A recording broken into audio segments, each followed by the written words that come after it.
This reading by Stuart Wills. Moby Dick by Herman Melville. Chapters 1 and 2. Chapter 1. Loomings. Call me Ishmael. Some years ago, never mind how long precisely, having little or no money in my purse and nothing particular to interest me on shore, I thought I would sail about a little and see the watery part of the world. It is a way I have of driving off the spleen and regulating the circulation.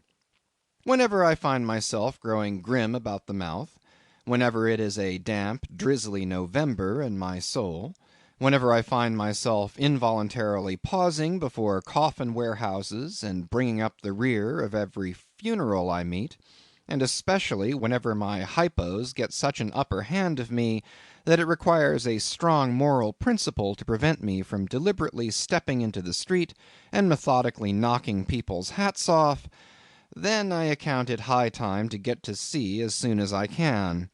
This is my substitute for pistol and ball. With a philosophical flourish, Cato throws himself upon his sword. I quietly take to the ship. There is nothing surprising in this. If they but knew it, almost all men in their degree, some time or other, cherish very nearly the same feelings towards the ocean with me. There now is your insular city of the Manhattoes, belted round by wharves, as Indian Isles by coral reefs. Commerce surrounds it with her surf. Right and left the streets take you waterward. Its extreme downtown is the Battery, where that noble mole is washed by waves and cooled by breezes, which a few hours previous were out of sight of land. Look at the crowds of water gazers there. Circumambulate the city of a dreamy Sabbath afternoon. Go from Corlier's Hook to Coenties Slip, and from thence by Whitehall northward. What do you see? Posted like silent sentinels all around the town stand thousands upon thousands of mortal men fixed in ocean reveries, some leaning against the spiles, some seated upon the pierheads, some looking over the bulwarks of ships from China, some high aloft in the rigging as if striving to get a still better seaward peep. But these are all landsmen, of weekdays pent up in lath and plaster, tied to counters, nailed to benches, clinched to desks. How then is this? Are the green fields gone? What do they here? But look, here come more crowds, pacing straight for the water, and seemingly bound for a dive. Strange! Nothing will content them but the extremest limit of the land. Loitering under the shady lee of yonder warehouses will not suffice. No, they must get just as nigh the water as they possibly can without falling in. And there they stand, miles of them, leagues. Inlanders all. They come from lanes and alleys, streets and avenues, north, east, south, and west. Yet here they all unite. Tell me, does the magnetic virtue of the needles of the compasses of all those ships attract them thither? Once more. Say you are in the country, in some high land of lakes. Take almost any path you please, and 10 to 1 it carries you down in a dale, and leaves you there by a pool in the stream. There is magic in it. Let the most absent-minded of men be plunged in his deepest reveries, stand that man on his legs, set his feet a-going, and he will infallibly lead you to water, if water there be in all that region. Should you ever be athirst in the great American desert, try this experiment, if your caravan happen to be supplied with a metaphysical professor. Yes, as every one knows, meditation and water are wedded forever. But here is the artist. He desires to paint you the dreamiest, shadiest, quietest, most enchanting bit of romantic landscape in all the valley of the Saco. What is the chief element he employs? There stand his trees, each with a hollow trunk, as if a hermit and a crucifix were within. And here sleeps his meadow, and there sleep his cattle, and up from yonder cottage goes a sleepy smoke. Deep into the distant woodlands winds a mazy way, reaching to overlapping spurs of mountains bathed in their hillside blue. But though the picture lies thus tranced, and though this pine tree shakes down its sighs like leaves upon the shepherd's head, yet all were vain, unless the shepherd's eye were fixed upon the magic stream before him. Go visit the prairies in June, when for scores on scores of miles you wade knee deep among tiger lilies. What is the one charm wanting? Water. There is not a drop of water there. Were Niagara but a cataract of sand, would you travel your 1,000 miles to see it? Why did the poor poet of Tennessee, upon suddenly receiving 2 handfuls of silver, deliberate whether to buy him a coat, which he sadly needed, or invest the money in a pedestrian trip to Rockaway Beach? Why is almost every robust healthy boy, with a robust healthy soul in him, at some time or other crazy to go to sea? Why, upon your first voyage as a passenger, did you yourself feel such a mystical vibration, when first told that you and your ship were now out of sight of land? Why did the old Persians hold the sea holy? Why did the Greeks give it a separate deity, and own brother of Jove? Surely all of this is not without meaning. And still deeper the meaning of that story of Narcissus, who, because he could not grasp the tormenting mild image he saw in the fountain, plunged into it and was drowned. But that same image we ourselves see in all rivers and oceans. It is the image of the ungraspable phantom of life, and this is the key to it all. Now when I say I am in the habit of going to sea whenever I begin to grow hazy about the eyes and begin to be over-conscious of my lungs, I do not mean to have it inferred that I ever go to sea as a passenger. For to go as a passenger you must needs have a purse, and a purse is but a rag unless you have something in it. Besides, passengers get seasick, grow quarrelsome, don't sleep of nights, do not enjoy themselves much as a general thing. No, I never go as a passenger, nor, though I am something of a salt, do I ever go to sea as a commodore or a captain or a cook. I abandon the glory and distinction of such offices to those who like them. For my part, I abominate all honorable, respectable toils, trials, and tribulations of every kind whatever. It is quite as much as I can do to take care of myself without taking care of ships, barks, brigs, schooners, and what not. And as for going as cook, though I confess there is considerable glory in that, a cook being a sort of officer on shipboard, yet somehow I never fancied broiling fowls, though once broiled, judiciously buttered, and judgmatically salted and peppered, there is no one who will speak more respectfully, not to say reverently, of a broiled fowl than I will. It is out of the idolatrous dotings of the old Egyptians upon broiled ibis and roasted river horse, that you see the mummies of those creatures in their huge bake-houses, the pyramids. No, when I go to sea, I go as a simple sailor, right before the mast, plumb down into the forecastle, aloft there to the royal masthead. True, they rather order me about some, and make me jump from spar to spar like a grasshopper in a May meadow; and at first this sort of thing is unpleasant enough. It touches one's sense of honour, particularly if you come of an old established family in the land, the Van Rensselaers or Randolphs or Hardicanutes. And more than all, if just previous to putting your hand into the tar pot you have been lording it as a country schoolmaster, making the tallest boys stand in awe of you. The transition is a keen one, I assure you, from a schoolmaster to a sailor, and requires a strong decoction of Seneca and the Stoics to enable you to grin and bear it. But even this wears off in time. What of it if some old hunks of a sea captain orders me to get a broom and sweep down the decks? What does that indignity amount to, weighed, I mean, in the scales of the New Testament? Do you think the Archangel Gabriel thinks anything the less of me because I promptly and respectfully obey that old hunks in that particular instance? Who ain't a slave? Tell me that. Well then, however the old sea captains may order me about, however they may thump and punch me about, I have the satisfaction of knowing that it is all right.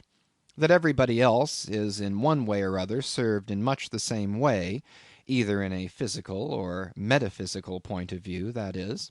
And so the universal thump is passed round, and all hands should rub each other's shoulder blades and be content.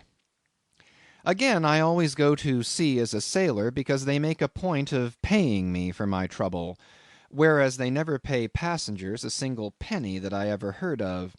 On the contrary, passengers themselves must pay. And there is all the difference in the world between paying and being paid. The act of paying is perhaps the most uncomfortable infliction that the two orchard thieves entailed upon us. But being paid, what will compare with it? The urbane activity with which a man receives money is really marvelous, considering that we so earnestly believe money to be the root of all earthly ills, and that on no account can a moneyed man enter heaven. Ah, how cheerfully we consign ourselves to perdition. Finally, I always go to see a sailor because of the wholesome exercise and pure air of the forecastle deck. For as in this world head winds are far more prevalent than winds from astern, that is, if you never violate the Pythagorean maxim, so for the most part the Commodore on the quarter-deck gets his atmosphere at second hand from the sailors on the forecastle. He thinks he breathes it first, but not so. In much the same way do the commonalty lead their leaders in many other things, at the same time that the leaders little suspect it. But wherefore it was that after having repeatedly smelt the sea as a merchant sailor, I should now take it into my head to go on a whaling voyage, this the invisible police officer of the Fates, who has the constant surveillance of me, and secretly dogs me, and influences me in some unaccountable way, he can better answer than any one else. And doubtless my going on this whaling voyage formed part of the grand programme of Providence that was drawn up a long time ago. It came as a sort of brief interlude and solo between more extensive performances. I take it that this part of the bill must have run something like this: Grand contested election for the presidency of the United States. Whaling voyage by one Ishmael. Bloody battle in Afghanistan. Though I cannot tell why it was exactly that those stage managers, the Fates, put me down for this shabby part of a whaling voyage, when others were set down for magnificent parts in high tragedies, and short and easy parts in genteel comedies, and jolly parts in farces, though I cannot tell why this was exactly, yet now that I recall all the circumstances, I think I can see a little into the springs and motives which, being cunningly presented to me under various disguises, induced me to set about performing the part I did, besides cajoling me into the delusion that it was a choice resulting from my own unbiased free will and discriminating judgment. Chief among these motives was the overwhelming idea of the great whale himself. Such a portentous and mysterious monster roused all my curiosity. Then the wild and distant seas where he rolled his island bulk, the undeliverable, the nameless perils of the whale, these with all the attending marvels of 1,000 Patagonian sights and sounds, helped sway me to my wish. With other men, perhaps, such things would not have been inducements; but as for me, I am tormented with an everlasting itch for things remote. I love to sail forbidden seas, and land on barbarous coasts. Not ignoring what is good, I am quick to perceive a horror, and could still be social with it, would they let me, since it is but well to be on friendly terms with all the inmates of the place one lodges in. By reason of these things, then, the whaling voyage was welcome. The great floodgates of the wonder world swung open, and into the wild conceits that swayed me to my purpose, two and two there floated into my inmost soul endless processions of the whale, and midmost of them all, one grand hooded phantom, like a snow hill in the air. Chapter 2. The Carpet Bag. I stuffed a shirt or two into my old carpet bag, tucked it under my arm, and started for Cape Horn in the Pacific. Quitting the good city of Old Manhattan, I duly arrived in New Bedford. It was a Saturday night in December. much was I disappointed upon learning that the little packet for Nantucket had already sailed, and that no way of reaching that place would offer till the following Monday. As most candidates for the pains and penalties of whaling stop at this same New Bedford, thence to embark on their voyage, it may as well be related that I, for one, had no idea of so doing. For my mind was made up to sail in no other than a Nantucket craft, because there was a fine boisterous something about everything connected with that famous old island which amazingly pleased me. Besides, though New Bedford has of late been gradually monopolizing the business of whaling, and though in this matter poor old Nantucket is now much behind her, yet Nantucket was her great original, the Tyre of this Carthage, the place where the first dead American whale was stranded. Where else but from Nantucket did those aboriginal whalemen, the red men, first sally out in canoes to give chase to the Leviathan? And where but from Nantucket, too, did that first adventurous little sloop put forth, partly laden with imported cobblestones, so goes the story, to throw at the whales, in order to discover when they were nigh enough to risk a harpoon from the bowsprit. Now, having a night, a day, and still another night following before me in New Bedford, ere I could embark for my destined port, it became a matter of concernment where I was to eat and sleep meanwhile. It was a very dubious looking, nay, a very dark and dismal night, bitingly cold and cheerless. I knew no one in the place. With anxious grapnels I had sounded my pocket, and only brought up a few pieces of silver. So wherever you go, Ishmael, said I to myself, as I stood in the middle of a dreary street shouldering my bag, and comparing the gloom toward the north with the darkness towards the south, wherever in your wisdom you may conclude to lodge for the night, my dear Ishmael, be sure to inquire the price, and don't be too particular. With halting steps I paced the streets, and passed the sign of the Crossed Harpoons, but it looked too expensive and jolly there. Further on, from the bright red windows of the Swordfish Inn, there came such fervent rays that it seemed to have melted the packed snow and ice before the house, for everywhere else the congealed frost lay 10 inches thick in a hard asphaltic pavement. Rather weary for me when I struck my foot against the flinty projections, because from hard remorseless service the soles of my boots were in a most miserable plight. Too expensive and jolly, again thought I, pausing one moment to watch the broad glare in the street, and hear the sounds of the tinkling glasses within. But go on, Ishmael, said I at last, don't you hear? Get away from before the door, your patched boots are stopping the way. So on I went. I now by instinct followed the streets that took me waterward, for there doubtless were the cheapest, if not the cheeriest, inns. Such dreary streets!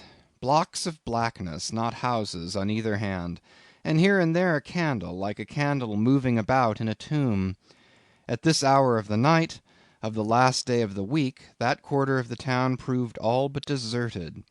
But presently I came to a smoky light proceeding from a low, wide building, the door of which stood invitingly open. It had a careless look, as if it were meant for the uses of the public; so entering, the first thing I did was to stumble over an ash box in the porch.